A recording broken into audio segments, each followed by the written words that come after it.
Welcome to the Idea Leaders Self-Learning Series on the co-creation of virtual learning accessibility. This video is about accessibility considerations in selecting e-learning tools. It will cover 13 guiding questions that we may consider when selecting those tools. Why is it important to consider accessibility issues when selecting e-learning tools? When selecting existing e-learning tools, it is important to consider the accessibility-related features of the tools to get a better idea of whether, and to what extent, the tools can cater to the diverse needs of the students and instructors. Sometimes, we may need to devise workarounds or look for alternative tools as early as possible. Overall, it aims to maximize the effectiveness of teaching and learning. So how do we look for relevant information? For example, user experience sharing. We could conduct an information search online, such as a keyword search using Search Engine and eLearning Tools' official website, to get a general idea of information and discussion about the pros and cons of the tools from an accessibility point of view. RSS feeds and email newsletters can be very useful and efficient way to get information too. Or we could seek advice from relevant university units, such as the Information Technology Office, Accessibility Support Office, or Instructional Technology Department, to consider its accessibility functions and devise any required workarounds and/or alternative solutions. Sometimes we could even conduct user testing, if possible, by having the e-learning tools tested by students and colleagues. Feedback from actual users can give us many useful ideas. For further discussion about practical tips for finding relevant support resources for accessibility or solutions to inaccessible virtual teaching and learning, you may refer to another module in this self-learning series. In this video, we suggest 13 general guiding questions regarding the selection of e-learning tools from the accessibility perspective. We hope the list of guiding questions will facilitate your information search and selection process. We also hope these guiding questions will be useful to people in different roles and different situations involving virtual teaching and learning. For example, first, the guiding questions will help the Information Technology Support Team, Instructional Designer Team, and Accessibility Support Team to review the accessibility of e-learning tools and communicate with vendors about relevant issues, as well as to provide advice and consultation to their colleagues.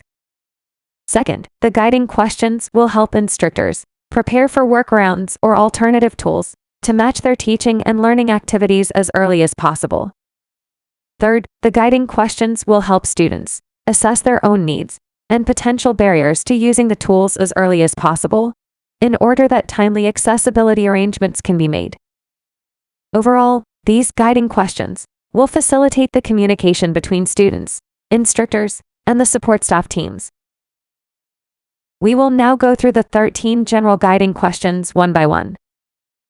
Guiding question 1. Does the vendor provide any information about a tool's accessibility compliance levels or testing results for users' reference? If so, does the tool meet or fail any accessibility standards, such as the Web Content Accessibility Guidelines, WCAG? The two screenshots on the screen now are two examples of these documents. The one on the left shows the Panopto Accessibility Conformance Report. The one on the right shows the Mentimeter's Accessibility Statement, VPAD, and the Accessibility Conformance Report. Sometimes, this information can be found in documents like the Accessibility Statement, Accessibility Conformance Report, WCAG Conformance Report, and Accessibility Standard. In some locations, these kinds of reports may be called Voluntary Product Accessibility Templates, VPAD. This information would be useful for drafting guidelines or recommendations, so that instructors can make informed choices. Guiding question 2. Does the vendor provide any information about the tool's accessibility settings and support, and any accessibility updates? Sometimes, this information can be found in the latest update section or the change logs on the official websites of the e-learning tools. The 4 screenshots on the screen now are 4 examples of such information, including Kahoot, Panopto, Mentimeter, and edX, respectively. Guiding question 3. Does the tool support navigation and manipulation by alternative methods? These are particularly important features for some people with visual impairments and people with physical disabilities, such as keyboard control? Does it support keyboard shortcuts or other hands-free control, such as voice recognition? Guiding question 4. Does the tool work with assistive technologies, screen readers, screen magnifiers, or refreshable braille readers? Guiding question 5. Does the tool work on any device, without the need to download and install it? If tool requires download and installation, are the procedures complicated? Not everyone has devices that are advanced enough to support the smooth installation of certain programs or complicated procedures. Guiding question 6. Does the tool's interface and manipulation work in both the landscape and portrait mode of the device? Guiding question 7. Is the tool available and responsive across different browsers, operating systems, and devices, such as computer, mobile phone, or tablets? Guiding question 8. Does the tool have an audio and/or visual component? If yes, does it provide captions and/or transcripts? Does the tool allow the manual input of alternative formats, such as captions, transcripts, and/or sign language interpretation? One example of this type of tool is a media player called Able Player. It is an accessible cross-browser open-source HTML5 media player that is keyboard accessible, properly labeled for screen reader users, and controllable by speech recognition users. It is available free of charge. It can support closed captions, audio description tracks, sign language windows, and interactive transcript windows. It also supports video uploads by YouTube and Vimeo. Guiding question 9. Does the tool provide alternative text or text descriptions for any graphical content and/or animation elements, or allow manual input of alternative text or descriptions? Take Mentimeter as an example. When uploading an image to a question, or as an option for multiple choice questions, you may describe the image in the alt text field. This alternative text does not show in the presentation or in the audience's devices, but it is read with screen reading software for those who use it. Guiding question 10. Does the tool provide an option to change the color contrast modes on the screen? One example of a tool that supports the use of different color contrast mode is Wordle. Wordle is a web-based word game. Players have 6 attempts to guess a 5-letter word each day. Feedback is given for each attempt, using colored tiles. A green tile indicates that the letter is correct and in the correct position. A yellow tile indicates that the letter is correct, but not in the right position. A gray tile indicates that the letter is not in the word. This game is less accessible to users with color blindness than to others. The high contrast mode may provide relatively better color contrast. Guiding question 11. Does the tool use multiple visual cues, instead of using color alone, to present information to users? Examples of multiple visual cues that can enhance accessibility include color, borders, pattern fill, line style, such as solid or dotted lines, data labels, text description, and legends. Guiding question 12.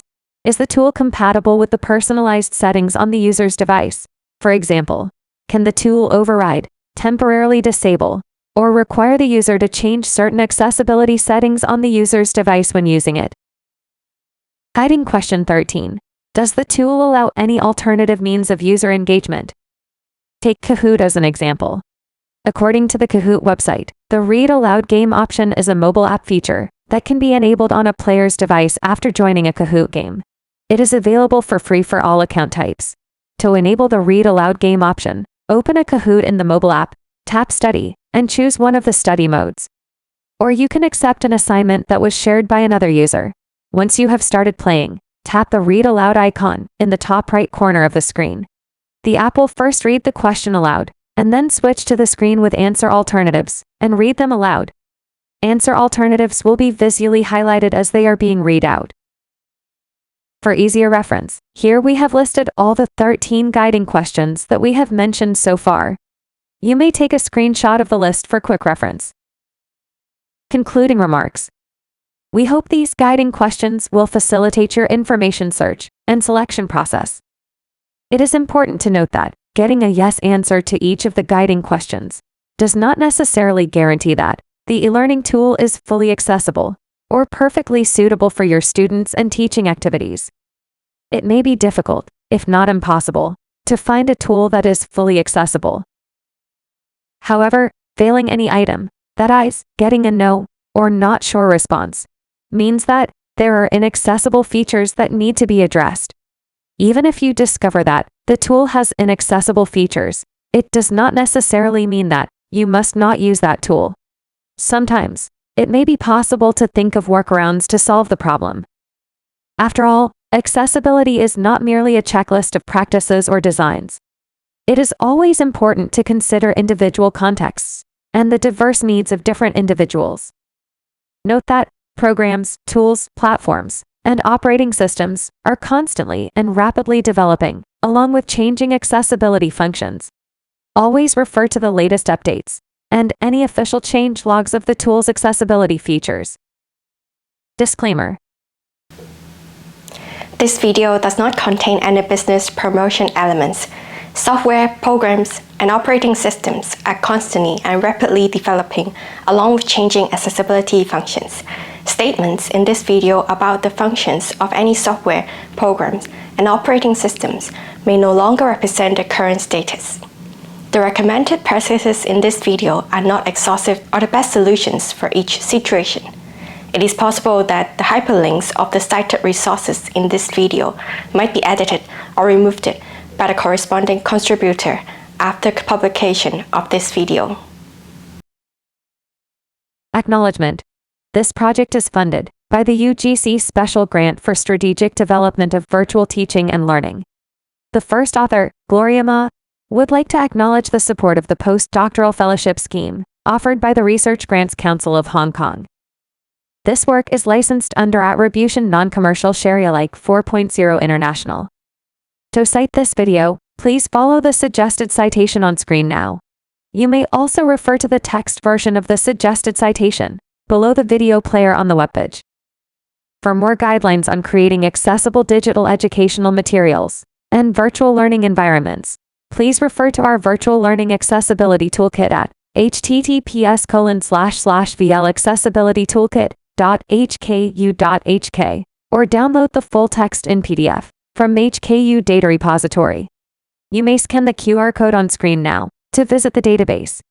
You may also download the set of cheat sheets for quick reference and sharing. You are highly encouraged to watch the other videos in this Idea Leaders self-learning series to enrich the knowledge of the basic concepts, practical tips, and resources of enhancing the accessibility of virtual teaching and learning. Here comes to the end of this video. Thank you for watching. Let's begin our journey towards co-creating accessible virtual teaching and learning.